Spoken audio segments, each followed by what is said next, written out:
Gordon was cross. Why should Henry have a new shape, he grumbled. A shape good enough for me is good enough for him. He goes gallivanting off to Crewe, leaving us to do his work, and comes back saying how happy he feels. It's disgraceful. And there's another thing. Henry whistles too much. No respectable engine ever whistles loudly at stations.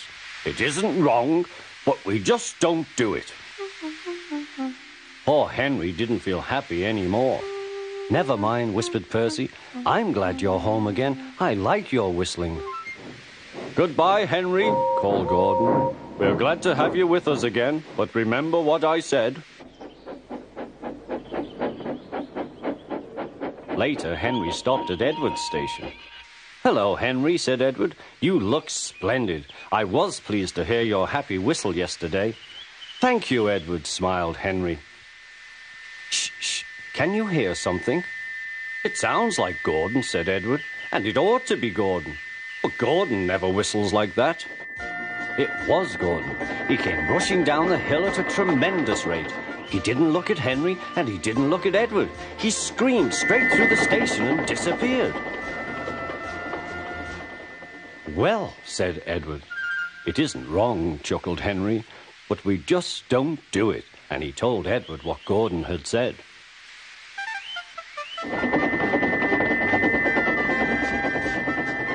Meanwhile, Gordon screeched along the line. The noise was awful.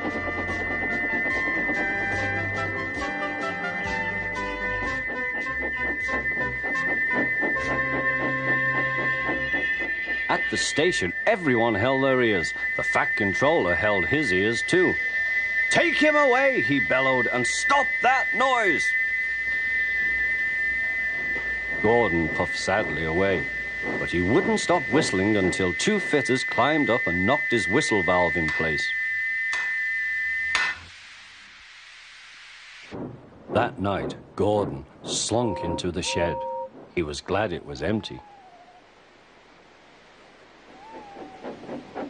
It isn't wrong, murmured Henry to no one in particular, but we just don't do it.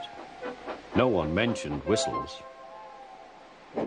Next morning, Henry was enjoying himself enormously. I feel so well, he sang. Trickety-trock, hummed his coaches.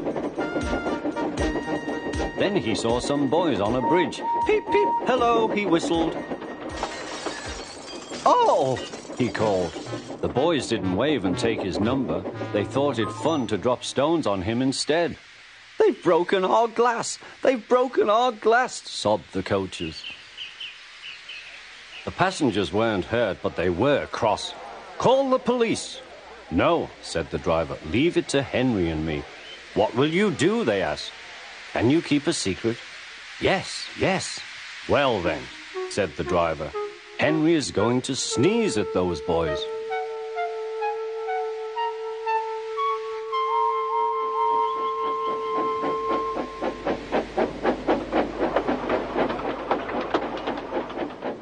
Lots of people were waiting at the station just before the bridge. They wanted to see what would happen. Henry has plenty of ashes, said the driver.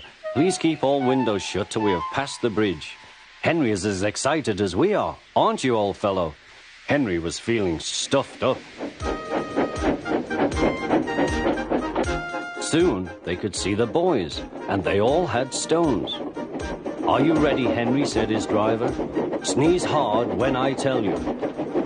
Now, he said. Achoo, shoo!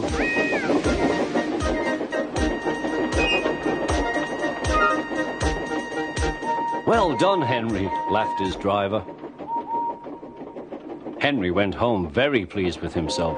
He had taught Gordon and silly boys a lesson with a whistle and a sneeze.